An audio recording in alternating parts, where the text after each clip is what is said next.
Are you ready for a Meet the Germans workout? Today is all about sports in Germany. So let's kick things off with the nation's all-time favourite, football. The German Bundesliga is a multi-billion euro industry, and its games have the highest attendance rate in Europe. Having travelled to a lot of places around the world with a German in tow, I've often been amazed at how the language barrier can be broken simply with the words Bayern Munich. Football came to Germany from England, you're welcome, in the late 1800s.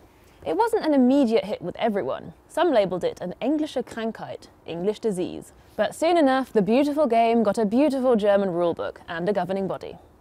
In the 1930s, the Nazis employed their common trick of using popular culture for propaganda and slapping the word Reich on the front of it, in this case, Reichsfußball. Later, the sport would be seen as part of West Germany's economic turnaround. The 1954 World Cup winning team was seen as the embodiment of hard work, team spirit and discipline. The German men's team has now won 3 European titles and 4 World Cups. But enough about the men. Did you know that women were banned from club football in Germany until 1970? Germany was invited to attend the unofficial Women's World Cup in Taiwan in 1981, but the Football Association still hadn't bothered to make a national team. So they sent the reigning club champions from the small city of Bergisch Gladbach. Can you see what's coming?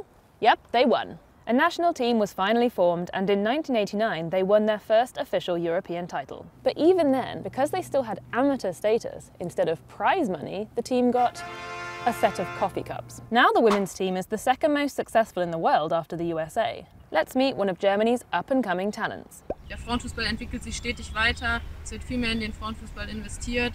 Fußball ist überall in Deutschland, man sieht überall Kids auf dem Fußballplatz. Es ist für mich eine Ehre, den Adler auf der Brust zu tragen, Länderspiele fürs ganze Land machen zu dürfen. Und ich glaube, das ist auch das Ziel jeder anderen Fußballerin.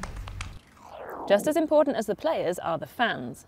German clubs even have a rule that members must be the majority stakeholders.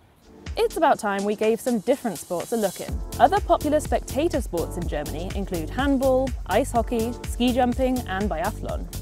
Leistungssport, performance sport, is all about, well, performance. There's a focus on regular training and on winning.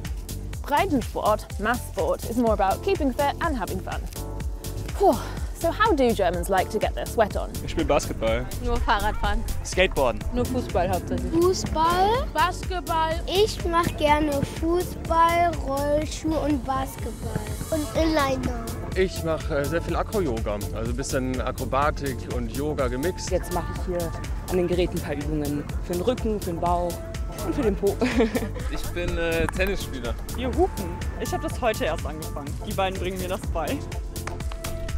Around a third of all Germans are members of a Sportverein or sports club, which organises training, competitions and social events. The concept can be traced back to the 19th century and this guy, Friedrich Ludwig Jahn, better known as Turnvater Jahn, the father of gymnastics. He invented new equipment like the horse and the beam, and he believed that physical fitness could inspire nationalism, pride and unity among German youth in French-occupied Prussia.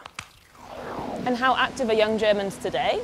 I was actually pretty surprised at how few extracurricular sports are offered at schools, and there aren't many competitions between schools either. The World Health Organization actually says that 88% of girls and 80% of boys get too little physical activity here. Right now we're at the Deutsche Sporthochschule, aka Sporhall in Cologne. It's Europe's largest sports university with some 6,000 students from around 60 countries.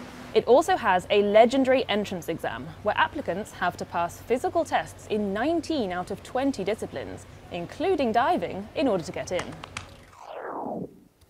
Germany has hosted the Summer Olympics twice. Unfortunately, neither is a happy memory. The first was in 1936 in Berlin, now known as the Nazi Olympics.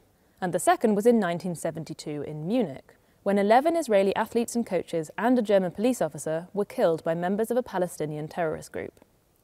Interestingly, even after the end of World War II, East and West Germany still competed together in several Olympic Games. But once East Germany started sending its own teams, the ruling SED party decided to use sport to boost its popularity at home and its reputation abroad. From 1968 to 1988, East Germany took home more than twice as many Olympic medals as West Germany, despite having less than a third of the number of inhabitants. Apart from with hard training and talent scouting, how did they do it? Doping. To be specific, with one of, if not the biggest state-sponsored doping programs in sporting history. An incredible 10 to 15,000 athletes, mostly underage, are thought to have been doped by coaches and team doctors from the mid-60s onwards. A lot of them were unaware of the doping. The use of anabolic steroids and growth hormones meant some female athletes developed male characteristics. Many athletes would later suffer from depression, eating disorders, and premature death. Germany tends to rank in the top 10 on the medals table in the Summer Olympics. Some top disciplines are canoeing, rowing, and equestrian events. However, the Winter Olympics are where Germany really shines. In 2022 in Beijing, Germany came second in the medals table after Norway. It excelled in sports like bobsled, luge, and skeleton. The country also has a great track record in ski jumping and cross-country skiing. Germany does, after all, have its fair share of snow in the Alpine regions, and it boasts 4 of the world's 17 international competition ice runs. So what do you think of Germany's sporting performance? And have you got any German sporting heroes? Leave us a comment.